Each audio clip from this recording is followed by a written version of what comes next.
నమస్తే, welcome to SS9 news. ముందుగా headlines. ప్రధాని మోదీ కేంద్ర మంత్రులకు Pawan Kalyan special thanks. AP CM నిన్న అమరావతిని రాజధానిగా ప్రకటించడం చాలా సంతోషం కలిగించిందని వెంకయ్యనాయుడు వెల్లడి. సచివాలయంలోని తన ఛాంబర్లో బాధ్యతలు స్వీకరించిన సీఎం చంద్రబాబు. తెలంగాణ సీఎం రేవంత్ రెడ్డితో జపాన్ రాయబారి భేటీ. T20 వరల్డ్ కప్ లో సంచలనం, సూపర్ 8కి ఆఫ్ఘనిస్తాన్. దేశంలో రాష్ట్రంలో ఎన్డీఏ కూటమి విజయం సాధించినందుకు ప్రధాని నరేంద్ర మోదీ కేంద్ర మంత్రులకు మంత్రి పవన్ కళ్యాణ్ కృతజ్ఞతలు తెలిపారు. మోదీతో పాటు అమిత్ షా, నితిన్ గడ్కరీ, నడ్డా, రాజ్నాథ్ సింగ్, ధర్మేంద్ర ప్రధాన్, శివరాజ్ సింగ్ చౌహాన్, మన్సుఖ్ మాండవీయ, బండి సంజయ్, కిషన్ రెడ్డి, ప్రహ్లాద్ జోషి, అశ్విని వైష్ణవ్, పీయూష్ గోయల్, సింధియా, స్మృతి ఇరానీకి ప్రత్యేక అభినందనలు తెలియజేశారు. అలాగే తనకు విషెస్ తెలిపిన తెలంగాణ బీజేపీ ఎంపీ ఈటెల రాజేందర్, కేంద్ర మంత్రి రామ్మోహన్ నాయుడుకు కూడా ప్రత్యేకంగా కృతజ్ఞతలు తెలిపారు. ఈ మేరకు జనసేనాని ఎక్స్ వేదికగా ట్వీట్ చేశారు. భారత మాజీ ఉపరాష్ట్రపతి వెంకయ్యనాయుడు విజయవాడలో మీడియాతో మాట్లాడుతూ ఆసక్తికర వ్యాఖ్యలు చేశారు. అనేక అడ్డంకులు, ఇబ్బందులు, కష్ట నష్టాలను ఎదుర్కొని వేలాది రోజుల పాటు ఉద్యమం సాగించిన అమరావతి రైతుల అభీష్టం నెరవేరిందని తెలిపారు. నిన్న నూతనంగా పదవీ ప్రమాణం చేసిన ఏపీ ముఖ్యమంత్రి అమరావతిని రాష్ట్ర రాజధానిగా ప్రకటించడం సంతోషించదగ్గ విషయమని తెలిపారు. మొదటి నుంచి కూడా తాను రాష్ట్రానికి ఒకే రాజధాని ఉండాలని ఆకాంక్షించానని తెలిపారు. రాజధాని లేని రాష్ట్రం తలలేని మొండం వంటిదని అభివర్ణించారు. రాజధాని ఒక్కటే ఉండాలని, అభివృద్ధి వికేంద్రీకరణ జరగాలని తెలిపారు.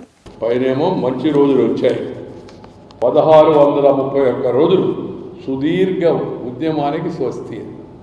1631 రోజులు నిరాటంకంగా ఆ అమరావతిలో ఉన్న రైతులు కొద్దిమంది అయినప్పటికీ మహిళలతో సహా అలుపు లేకుండా ఎన్ని అడ్డంకులు, ఎన్ని ఆటంకాలు ఎదురైనప్పటికీ కూడా 1631 రోజులు చరిత్ర. దీన్ని స్వాతంత్రోద్యమ చరిత్ర అంటే ఆ రోజు చాలా సంవత్సరాలు నడిచింది. అది దేశానికి అంతా సంబంధించిన విషయం. ఇది రాజధానికి సంబంధించిన భూముల విషయంలో అక్కడున్న ప్రజలు పట్టుదలతో, మహిళలు అలాగే పురుషులు కూడా ఆ ఉద్యమాన్ని కొనసాగించి నిన్న ఎప్పుడైతే ముఖ్యమంత్రి గారు అమరావతే మన రాజధాని అని ప్రకటించిన తర్వాత ఉద్యమానికి నిన్న వాళ్ళు స్వస్తి పలికారు. మనందరం కూడా సంతోషంగా ఉంది. ఎందుకంటే రాజధాని ఒకటే ఉండాలా, రాజధానిని ఒక్క దగ్గర పెట్టాలా, పరిపాలన, చట్టసభ, ప్రభుత్వ పరిపాలన, అలాగే ఈ శాసన వ్యవస్థ, ఇవన్నీ కూడా ఒక దగ్గర ఉంటేనే అది ఒకరినొకరు సంప్రదించుకోవడానికి, కలిసికట్టుగా సమన్వయంగా ముందుకు పోవడానికి సాధ్యమవుతుంది అని.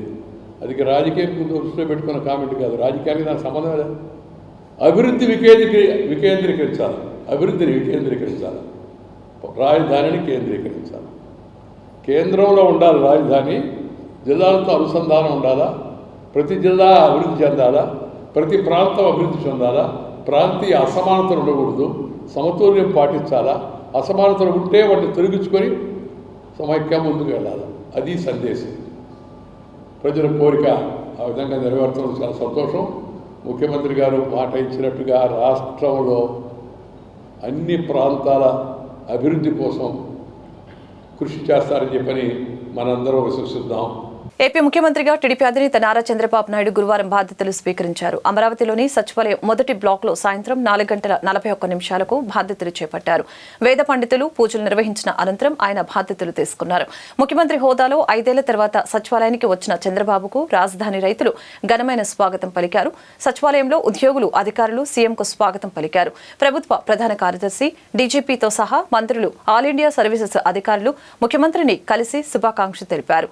ముఖ్యమంత్రిగా బాధ్యతలు తీసుకున్న అనంతరం ఎన్నికల్లో ఇచ్చిన హామీలు నెరవేర్చే ఫైళ్లపై సంతకాలు చేశారు. మొదటి హామీ అయిన మెగా డిఎస్సీపై తొలి సంతకం పెట్టిన సీఎం చంద్రబాబు నిరుద్యోగుల సమక్షంలోనే 16,347 టీచర్ పోస్టులను భర్తీ చేయనున్నట్లు తెలిపారు. ఇక ప్రజల భూములకు రక్షణ లేకుండా చేసే ల్యాండ్ టైటిలింగ్ యాక్ట్ రద్దు చేస్తామని ఇచ్చిన రెండో హామీపై రైతుల సమక్షంలోనే సంతకం చేశారు. సామాజిక పెన్షన్లు 4,000కు పెంపు దసరంపై లబ్ధిదారుల సమక్షంలో మూడో సంతకం చేశారు. నైపుణ్య గణన దసరంపై 4వ సంతకం. అన్న అన్నా క్యాంటీన్ల పునరుద్ధరణపై విద్యార్థుల సమక్షంలో 5వ సంతకాన్ని చేశారు. తెలంగాణ ముఖ్యమంత్రి రేవంత్ రెడ్డిని జపాన్ రాయబారి సుజుకి హిరోషి గురువారం మర్యాదపూర్వకంగా కలిశారు. ఈ సందర్భంగా తెలంగాణలో పెట్టుబడుల అవకాశాలు, ప్రభుత్వ ప్రాధాన్యత రంగాలు, ఉపాధి కల్పన తదితర అంశాలపై వారి మధ్య చర్చ జరిగింది. ఇందుకు సంబంధించి సీఎం రేవంత్ రెడ్డి ఎక్స్ వేదికగా ట్వీట్ చేశారు. జపాన్ రాయబారి మర్యాదపూర్వకంగా తనను కలిసినట్లు పేర్కొన్నారు. TDP Guntur MP doctor Pemmasani Chandrasekhar నేడు ఢిల్లీలో కేంద్ర సహాయ మంత్రిగా బాధ్యతలు స్వీకరించారు. ఇవాళ బాధ్యతలు అందుకున్న అనంతరం పెమ్మసాని సోషల్ మీడియాలో స్పందించారు. ఢిల్లీలోని సంచార్ భవన్లో కమ్యూనికేషన్ల శాఖ సహాయ మంత్రిగా బాధ్యతలు స్వీకరించారు. మహోన్నత భారతదేశ ప్రజలకు సేవ చేసే ఈ విశిష్ట అవకాశాన్ని కల్పించిన ప్రధానమంత్రి నరేంద్ర మోదీ గారికి, గౌరవనీయ ముఖ్యమంత్రి చంద్రబాబు నాయుడు గారికి కృతజ్ఞతలు తెలుపుకుంటున్నాను. ప్రజల ఆకాంక్షలు నెరవేర్చడంలో అంచనాలకు ఏమాత్రం తగ్గని రీతిలో పనిచేస్తానని, నాపై నమ్మకం ఉంచి ఈ అవకాశం ఇచ్చిన నేతలు గర్వపడేలా పనిచేస్తానని హామీ ఇస్తున్నా అంటూ పెమ్మసాని వివరించారు. I am really thankful to the Honorable Chief Minister of Andhra Pradesh, Shri Nara Chandrababu Naidu Garu, and also Honorable Prime Minister Shri Narendra Modi ji and all the BJP leadership for giving me this opportunity and trusting me to do well. In addition, I am also really thankful to the God for giving me two best dynamic people. One is Chauhan ji and the other one is Scindia ji. But especially Chauhan ji has been a well-respected and admired leader for a long time from distance for me, and Scindia ji is very dynamic and he studied in Harvard and Stanford and somewhat contemporary to life. So having both of them, I'm hoping we will get so much mentorship as well as taking me forward in serving my nation today. Telugu Desam party Guntur తూర్పు MLA Nazir Ahmed Nara Chandrababu Naidu ముఖ్యమంత్రిగా పదవి బాధ్యతలు చేపట్టిన వెంటనే 5 ఫైళ్లపై సంతకం చేసినందుకు గాను గుంటూరులోని తమ పార్టీ కార్యాలయంలో మీడియా సమావేశం ఏర్పాటు చేశారు. ఈ సందర్భంగా వారు మాట్లాడుతూ రాష్ట్రంలో ఎక్కడా కూడా కనీవిని ఎరుగని విధంగా ప్రజలకు సుపరిపాలన అందించే విధంగా తెలుగుదేశం పార్టీ అడుగులు వేయబోతుందని, దానిలో భాగంగానే మా పార్టీ జాతీయ అధ్యక్షులు ముఖ్యమైన ఈ 5 ఫైళ్లపై సంతకాలు చేశారని తెలియజేశారు. అంతేకాకుండా గత ప్రభుత్వాలు ప్రజల్ని ఎంతో ఇబ్బంది పెట్టాయని, ముఖ్యంగా ల్యాండ్ టైటిలింగ్ యాక్ట్ పేరుతో రైతుల భూముల్ని లాక్కునే ఆలోచన చేశారని దుయ్యబట్టారు. ప్రజా శ్రేయస్సే లక్ష్యంగా ఎన్డీఏ కూటమి రాబోయే రోజుల్లో పనిచేస్తుందని మీడియా ముఖంగా వారు వెల్లడించారు. ప్రజల శ్రేయస్సు కోసం ప్రజలకు ఇచ్చినటువంటి వాగ్దానాల మీద నిబద్ధత కలిగినటువంటి నాయకుడిగా, ఒక కమిట్మెంట్ కలిగినటువంటి లీడర్గా చంద్రబాబు నాయుడు గారు ఈ 5 కార్యక్రమాల మీద మొదటి సంతకం చేయడం అనేది చాలా గొప్ప విషయం. ముఖ్యంగా మెగా డిఎస్సి కార్యక్రమం 5 సంవత్సరాల పాటు రాష్ట్రంలో ఉద్యోగాలు లేక యువత అనేక రకాల ఇబ్బందులు పడుతున్నటువంటి పరిస్థితుల్లో ఈరోజు చెప్పినటువంటి వాగ్దానం ప్రకారం 16,437 మందికి మెగా డిఎస్సి కార్యక్రమాన్ని ఏర్పాటు చేసి దాని ద్వారా ఉద్యోగాలు కల్పించేటువంటి కార్యక్రమం. ఈరోజు మేమందరం కూడా చూసాం, గతంలో ఎప్పుడు కూడా ఏ ప్రభుత్వం చేయనటువంటి విధంగా ఈరోజు ఉద్యోగ కల్పనలో కానీ, అలాగే యువతకు అవసరమైనటువంటి స్కిల్ డెవలప్మెంట్ ఈరోజు ఎక్కడ కూడా భారతదేశంలో ఎక్కడ లేనటువంటి విధంగా ఎవరికి ఎటువంటి స్కిల్ ఉంది, వారిని ఏ విధంగా డెవలప్ చేయాలి, రాబోయేటువంటి 10 సంవత్సరాల పాటు యువతకు ఒక మంచి దశను దిశను ఏర్పాటు చేసేటువంటి కార్యక్రమానికి శ్రీకారం చుట్టినటువంటి పరిస్థితులు. జగన్మోహన్ రెడ్డి గారు ఏ రోజు కూడా ఆలోచించినటువంటి విధంగా ఈరోజు చంద్రబాబు నాయుడు గారు దేశంలోనే ఒక మైలురాయిని దాటేటువంటి విధంగా స్కిల్ డెవలప్మెంట్కి సంబంధించి దాదాపు లక్షల మంది యువతకు ఒక ఉపాధి కల్పించేటువంటి కార్యక్రమానికి మొదటి దశలోనే సంతకం చేసి ప్రారంభించినందుకు చేతులెత్తి చంద్రబాబు నాయుడు గారికి, అలాగే కూటమికి సంబంధించినటువంటి నాయకులకి నమస్కరిస్తూ ఉన్నాం. రెండో ముఖ్య ఆరోగ్యశ్రీ, ఏదైతే అన్నా క్యాంటీన్లు, పేదవాడు పట్టేడన్నం లేక ఇబ్బందులు పడేటువంటి పరిస్థితులు మనందరం కూడా చూస్తూ ఉన్నాం. గతంలో ఒక పల్లెటూరు నుండి పట్టణ ప్రాంతానికి వచ్చినటువంటి వారు హాస్పిటల్స్లో కానీ, కలెక్టర్ ఆఫీస్లో కానీ, కోర్టులో కానీ పనున్నటువంటి వాళ్ళు జేబులో చిల్లి గవ్వలేక, తిండి లేక అలమటించేటువంటి పరిస్థితులు గత 5 సంవత్సరాల్లో చూసాం. అటువంటి పేదవాడి పొట్ట నింపేటువంటి కార్యక్రమానికి ఈరోజు పేదవాడి కష్టాల గురించి తెలిసినటువంటి నాయకుడిగా చంద్రబాబు నాయుడు గారు ఈరోజు అన్నా క్యాంటీన్ను వెంటనే ప్రారంభించేటువంటి కార్యక్రమం చేయడం, దీని ద్వారా రాష్ట్రంలో 198 కేంద్రాలను ప్రారంభించి ప్రతి ఒక్క స్టేషన్లో కూడా 100 మందికి కూడా భోజనాలు పెట్టించేటువంటి కార్యక్రమం. అంతేకాకుండా ఈరోజు సామాజిక భద్రత కల్పించేటువంటి క్రమంలో మునుపెన్నప్పుడు ఎవ్వరు కూడా చేయనటువంటి విధంగా అనేక రకాలుగా వితంతువులు కానీ, వికలాంగులు కానీ, వృద్ధులు కానీ, అలాగే ఈరోజు కిడ్నీ బాధితులు, కిడ్నీ రోగాలతో బాధపడేటువంటి వాళ్ళు కానీ, క్యాన్సర్తో బాధపడేటువంటి వాళ్ళు కానీ, ఎయిడ్స్ అటువంటి మహమ్మారితో బాధపడేటువంటి వాళ్ళకు కూడా పెద్దపీట వేస్తూ 65 లక్షల మంది సామాజిక భద్రత పెన్షన్ల కింద ఇచ్చేటువంటి కార్యక్రమాన్ని తీసుకున్నటువంటి ప్రభుత్వం తెలుగుదేశం పార్టీ ప్రభుత్వం. 33,000 కోట్ల రూపాయల బడ్జెట్ను ఈరోజు సామాజిక భద్రత కల్పించేటువంటి క్రమంలో తెలుగుదేశం పార్టీ ముందడుగేయడం చాలా గొప్ప విషయం. శ్రీకాకుళంలో మైలో మెనంగోసిల్ ఎంఎంసీ ప్లస్ మెనంగోసిల్ ఎంసీ అనే వ్యాధి మీద అవగాహన సదస్సు నిర్వహించడం జరిగింది. సదస్సులో Hyderabad NIMS neuro surgeon group doctors, AIIMS Delhi doctors మధ్య చర్చ జరిగింది. ఈ రకమైన ఎంఎంసీ కేసు ఇప్పటి వరకు నమోదు కాబడలేదని, ఇదే మొదటిసారిగా నమోదైన కేసు అని తెలిపారు. మొదటి దశలోనే గుర్తించి ఆపరేషన్ చేయటం వలన దాని కాంప్లికేషన్స్ ఆపగలమని, లేనిచో 2 కాళ్లు పూర్తిగా చచ్చుపడిపోవటం మరియు శక్తిని కోల్పోవటం జరుగుతుందని అన్నారు. నీరు పట్టడం మరియు మల విసర్జనలో చాలా ఇబ్బందులు వస్తాయని వెల్లడించారు. తల్లి ప్రెగ్నెన్సీలో ఉన్నప్పుడే టీఫా స్కాన్ ద్వారా తెలుసుకోవచ్చు. దాని తీవ్రతను బట్టి గర్భం కొనసాగించడం లేదా అబార్షన్ చేయటం అనేది తెలుసుకోవచ్చని డాక్టర్స్ తెలిపారు. నమస్కారం, నా పేరు doctor Paila Lakshminarayana, consultant brain and spine doctor. ఇది మా హాస్పిటల్ పేరు doctor Lakshminarayana super hospital, advance neurotrauma and dental care. ఈరోజు మన తెలిసిన ఇప్పుడు ఉన్న పరిజ్ఞానం బట్టి ప్రపంచంలోనే మొదటిసారిగా నమోదు చేయబడినటువంటి ఒక చాలా అరుదైన సర్జరీని మనం ఈరోజు జరగడం జరిగింది.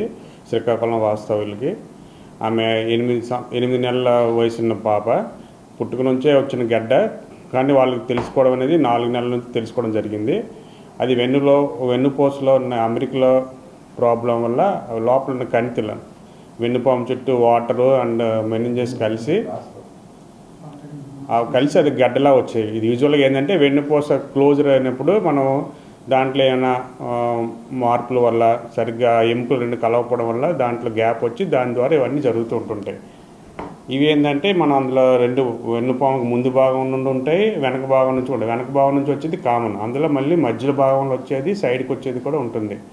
కానీ ఇది ఏంటంటే చాలా అరుదుగా వచ్చేది అనమాట. ఇంతవరకు మనం డిటెక్ట్ చేయలేదు. మా లిటరేచర్లో కూడా దీన్ని మనం ఇంతవరకు ఎవరు ప్రచురించలేదు. అలాంటిది ఛాతీ దగ్గరలో రావడం అనేది చాలా ఎక్కువ అనమాట, చాలా తక్కువగా ఉంటుంది. ఇదే మొదటి కేసుగా మనం నమోదు చేస్తున్నాం. ఈమెకి ఏంటంటే 4 నుంచి 5 నెలల నుంచి గడ్డ రావటము సైడ్ భాగంలో, అది అలా ఒక 1 మంత్ నుంచి పెరుగుతూ రావడం జరిగింది. సో దీన్ని మైలో మెనింగోసిల్ అంటారు. దీన్ని ఎంఆర్ఐ స్కాన్ చేసి దాని ద్వారా తొందరగా వాళ్ళు డిటెక్ట్ చేయబట్టి మనం ఏమంటే హాని రాకుండా మనం చేయగలిగి ఉంటాం. వీటి వల్ల ఏమవుతుందంటే వెన్నుపూసను ఆ గడ్డ కింద భాగం అంతా శక్తి కోల్పోవడము, నెక్స్ట్ స్పర్శ లేకపోవడము, యూరిన్ అనేది మూత్రం అండ్ మల విసర్జన కూడా కష్టమైపోవడము అలా ఫ్యూచర్లో జరుగుతుండేది. సో తొందరగా మనం చేయబట్టి అలాంటి వ్యాధి లక్షణాలు ఏమి రాకుండా మనం నివారించగలిగాం. సో వీటిని ఏంటంటే మదర్ ప్రెగ్నెన్సీలు ఉండేటప్పుడే మనం దీన్ని డిటెక్ట్ చేద్దాం. టిఫా స్కాన్ ద్వారా చేస్తుంటారు, కానీ అది ఆ వ్యక్తి యొక్క అనుభవం బట్టి మనం అది డిటెక్ట్ చేయగలం. ఇది చాలా అరుదుగా వచ్చింది కాబట్టి రెగ్యులర్గా ఉండేదానికి వ్యతిరేకంగా ఉండడం వల్ల అది టిఫా స్కాన్లో కూడా మనం డయాగ్నోస్ చేయలేకపోయారు. ఒకవేళ దాని తీవ్రత బట్టి మనం ఏంటంటే తీవ్రత ఎక్కువ ఉందంటే మనం ప్రెగ్నెన్సీని కంటిన్యూ చేయాలా లేదా అని చూసుకుంటూ, ఎక్కువ హానికరమైందంటే వెంటనే ఆ ప్రెగ్నెన్సీ టైంలోనే ఆ ప్రెగ్నెన్సీని కంటిన్యూ చేయకుండా ఆఫ్ చేసేయచ్చు, దాన్ని అబార్షన్ కూడా చేయొచ్చు. ప్రెగ్నెన్సీ టైంలో మనం అంటే ఐరన్, కాల్షియం అంటే తగ్గిపోవడం వల్ల కొన్ని టార్చ్ ఇన్ఫెక్షన్స్ అని అంటారు, ఆ గ్రూప్ ఆఫ్ టార్చ్ అంటారు. వాటి వల్ల కూడా మనకి వెన్నుపూసలో అంటే కలయిక అవన్నీ జరగడం హానిగా జరిగి ఇలాంటి గ్యాప్స్ వస్తూ ఉంటాయి. ఇంతవరకు మనకి ఇదే ఫస్ట్ కేసు, మన ప్రపంచంలో ఇదే మొదటి కేసు మన శ్రీకాకుళంలో జరగడం అన్నది మాకు ఆనందంగా ఉంది. Doctor Lakshminarayana super hospital, advance neurotrauma and dental care, Srikakulam. New bridge road. ఎన్నికల్లో ప్రజలకు ఇచ్చిన హామీ మేరకు టీడీపీ అధినేత సీఎంగా బాధ్యతలు చేపట్టిన వెంటనే మెగా డిఎస్సీ ప్రకటించడం, దానితో పాటు ల్యాండ్ టైటిలింగ్ యాక్టు రద్దు, పింఛన్ల పెంపు, నైపుణ్య గణన, అన్న క్యాంటీన్ల పునరుద్ధరణ వంటి 5 ప్రధాన దస్త్రాలపై సంతకం చేసి అన్ని వర్గాల ప్రజల హృదయాల్లో చెరగని ముద్ర వేసుకున్న ఘనత చంద్రబాబు నాయుడికి మాత్రమే దక్కుతుందని ఎచ్చెర్ల శాసనసభ్యులు ఎన్ ఈశ్వరరావు తెలిపారు. శుక్రవారం శ్రీకాకుళం జిల్లా రణస్థలం మండలం బంటుపల్లిలో ఏర్పాటు చేసిన మీడియా సమావేశంలో ఆయన మాట్లాడారు. ఎన్నికల ముందు కూటమి పార్టీలు ప్రజలకు ఇచ్చిన హామీలు అన్ని విడతల వారీగా అమలు చేస్తామని అన్నారు. యువతకు పెద్ద ఎత్తున ఉపాధి కల్పించే విధంగా చర్యలు తీసుకుంటున్నామని చెప్పారు. సమావేశంలో టీడీపీ, బీజేపీ, జనసేన ప్రతినిధులు పాల్గొన్నారు. మనందరి అభిమాన నాయకుడు పవన్ కళ్యాణ్ గారు చేసిన త్యాగం, మన భారత ప్రధానమంత్రి నరేంద్ర మోడీ గారు ఇచ్చినటువంటి ప్రోత్సాహం, సహకారం, చంద్రబాబు నాయుడు గారి దిక్సూచి, గొప్పదనం, ఈ 3 కలిపి ఎన్డీఏగా ఏర్పడి ఈరోజు ఆంధ్రప్రదేశ్లో 164 సీట్లు సంపాదించామంటే చరిత్ర సృష్టించబడింది. ఇంతకుముందు ఎప్పుడూ కూడా ఆంధ్రప్రదేశ్ రాష్ట్రం ఏర్పడిన తర్వాత నుంచి ఇప్పటి వరకు కూడా ఎక్కడా కూడా ఇటువంటి సందర్భాన్ని, ఇటువంటి విజయాన్ని ఎప్పుడు చూసి ఉండలేదు. ప్రజలు ఇచ్చిన తీర్పు ఇంత గొప్పగా ఉంటుందని, ప్రజా సంక్షేమం, ప్రజల కోసం ఆలోచించే నాయకుల కోసం ప్రజా తీర్పు ఇంత గొప్పగా ఉంటుందని ప్రజలందరూ మరొకసారి రుజువు చేశారు. అటువంటి ప్రజలకు ఏదైతే మాట ఇచ్చామో ఆ మాటను తూచా తప్పకుండా పాటించాలి అన్న మాట ప్రకారం మనం పనిచేయాలనే ఉద్దేశంతో చంద్రబాబు నాయుడు గారు గత 5 సంవత్సరాల్లో ఎన్ని కష్టాలు పడినా, ఎన్ని బాధలు పడినా ఓర్చుకొని ఇంకా రాటుదేలి మనం చేయవలసింది, ప్రభుత్వం ఏర్పరిచింది, మన గెలిపించింది, మనం ప్రజా సంక్షేమ కార్యక్రమాలు చేయాలి, అభివృద్ధి కార్యక్రమాలు చేయాలి, కక్షలు తెచ్చుకోవడం కాదు, వాళ్ళు చేసినటువంటి తప్పుడు పనులు మనం చేయకూడదు. మన ప్రజలు గెలిపించింది ప్రజా సంక్షేమం, అభివృద్ధి కార్యక్రమాలపై ముందడుగు వేయాలి అనే ఒక మంచి ఆలోచనతో మొన్న జరిగినటువంటి 11వ తారీఖున విజయవాడలో జరిగినటువంటి ఎన్డీఎల్పీ మీటింగ్లో శాసనసభాపక్ష నేతలందరితో కూడా, శాసనసభ్యులు కొత్తగా ఎన్నుకోబడిన శాసనసభ్యులందరికీ కూడా ఒక మార్గనిర్దేశకం చేసి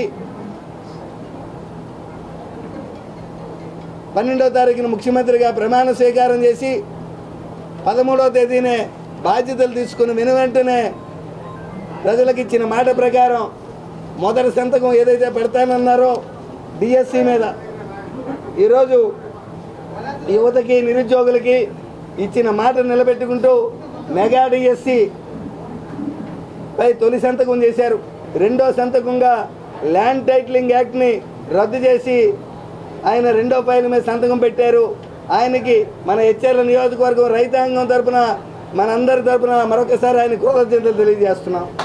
3వ సంతకం పెన్షన్ మీద చేసి అతని చంద్రబాబు నాయుడు గారు ఇచ్చినటువంటి మాటని నిలబెట్టుకొని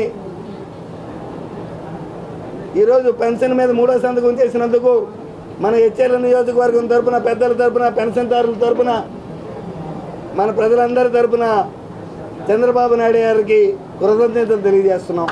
మళ్ళీ అన్నా క్యాంటీన్లపై పునరుద్ధరించాలని 4వ ఫైల్ మీద సంతకం పెట్టి ఆయన తాలూకా పేదల వైపు ఆయనకున్నటువంటి ఒక నమ్మకాన్ని నిలబెట్టుకుంటూ అన్నా క్యాంటీన్లపై పునరుద్ధరించే ఫైల్ మీద సంతకం చేసినందుకు ముఖ్యమంత్రి చంద్రబాబు నాయుడు గారికి పేదలందరి తరపున మరొకసారి కృతజ్ఞతలు తెలియజేసుకుంటున్నాం. యువత అందరినీ కూడా మంచి ట్రైనింగ్ సెంటర్ ఇవ్వాలి, వాళ్ళు చదువుకున్న చదువులో వాళ్ళకి టెక్నాలజీ నేర్పాలి, వాళ్ళకి స్కిల్ డెవలప్మెంట్ చేపిస్తేనే వాళ్ళకి దేశంలో ఎక్కడైనా కూడా ఉద్యోగాలు వస్తాయనే నమ్మకంతో యువతకి ఉపాధి కల్పించే ప్రక్రియలో స్కిల్ సెన్సస్ ఫైల్ మీద 5వ ఫైల్గా స్కిల్ సెన్సస్ ఫైల్ మీద సంతకం పెట్టి యువకులందరికీ భరోసా ఇచ్చినటువంటి నాయకుడు మన చంద్రబాబు నాయుడు గారు. తిరుమలలో భక్తుల రద్దీ తగ్గింది. నేడు శ్రీవారి సర్వదర్శనానికి భక్తులు శీలా తోరణం వద్ద సైడు లైన్లో వేచి ఉన్నారు. టోకెన్ లేని భక్తులకు శ్రీవారి సర్వదర్శనానికి 12 నుంచి 20 గంటల సమయం పడుతోంది. శ్రీవారిని 61,499 మంది భక్తులు దర్శించుకుని మొక్కులు చెల్లించుకున్నారు. 33,384 మంది భక్తులు స్వామివారికి తలనీలాలు సమర్పించారు. నిన్న శ్రీవారి హుండీ ఆదాయం 3.4 కోట్ల రూపాయలు వచ్చినట్లు టీటీడీ వెల్లడించింది. తాజాగా బంగారం, వెండి ధరలు తగ్గాయి. దేశ రాజధాని ఢిల్లీలో 22 క్యారెట్ల 10 గ్రాముల బంగారం ధర 66,050 రూపాయలు ఉండగా 24 క్యారెట్ల 10 గ్రాముల బంగారం ధర 72,040 రూపాయలు ఉంది. హైదరాబాద్, విజయవాడలో 22 క్యారెట్ల 10 గ్రాముల బంగారం ధర 65,900 రూపాయలు ఉంది. 24 క్యారెట్ల ధర 71,890 రూపాయలుగా ఉంది. వెండి ధరలు తగ్గాయి. ఢిల్లీలో కిలో వెండి ధర 90,500 రూపాయలు ఉంది. హైదరాబాద్, విజయవాడలో కిలో వెండి ధర 95,000 వద్ద కొనసాగుతుంది. స్టాక్ మార్కెట్లు నష్టాల్లో కొనసాగుతూ ఉన్నాయి. ఉదయం 9 గంటల 33 నిమిషాలకు బీఎస్సీ సెన్సెక్స్ 258 పాయింట్లు నష్టపోయి 76,552 వద్ద ట్రేడ్ అవుతోంది. ఎన్ఎస్ఈ నిఫ్టీ 62 పాయింట్లు కోల్పోయి 23,336 వద్ద కొనసాగుతోంది. ఐటీ స్టాక్లలో అమ్మకాల ఒత్తిడి కనిపిస్తోంది. బీఎస్సీ 30 ఇండెక్స్ లో అల్ట్రాటెక్ సిమెంట్, టైటాన్, ఎన్ఎంఎన్, Asian Paints, Hindustan Unilever, Sun Pharma, Bharti Airtel లాభాల్లో ట్రేడ్ అవుతోంది. T20 వరల్డ్ కప్ లో మరో పెను సంచలనం నమోదైంది. పసికూన ఆఫ్ఘనిస్తాన్ సూపర్ 8లోకి ఎంట్రీ ఇచ్చింది. గ్రూప్ సిలో భాగంగా శుక్రవారం జరిగిన మ్యాచ్లో పాపువా న్యూగినీపై ఆఫ్ఘనిస్తాన్ ఘన విజయం సాధించింది. 7 వికెట్ల తేడాతో గెలుపొందింది. ఫలితంగా ఆఫ్ఘనిస్తాన్ జట్టు సూపర్ 8కు దూసుకువెళ్లింది. దీంతో గ్రూప్ సి నుంచి వెస్టిండీస్తో పాటు ఆఫ్ఘాన్ కూడా సూపర్ 8కి దూసుకువెళ్లింది. వార్తలు ముగించే ముందు హెడ్లైన్స్ మరొకసారి. ప్రధాని మోదీ, కేంద్ర మంత్రులకు Pawan Kalyan special thanks. AP CM నిన్న అమరావతిని రాజధానిగా ప్రకటించడం చాలా సంతోషం కలిగించిందని వెంకయ్యనాయుడు వెల్లడి. సచివాలయంలోని తన ఛాంబర్లో బాధ్యతలు స్వీకరించిన సీఎం చంద్రబాబు. తెలంగాణ సీఎం రేవంత్ రెడ్డితో జపాన్ రాయబారి భేటీ. T20 వరల్డ్ కప్ లో సంచలనం, సూపర్ 8కి ఆఫ్ఘనిస్తాన్. ఈ వార్తలు ఇంతటితో సమాప్తం. మరొక బులెటిన్లో మళ్ళీ కలుద్దాం. చూస్తూనే ఉండండి SS9.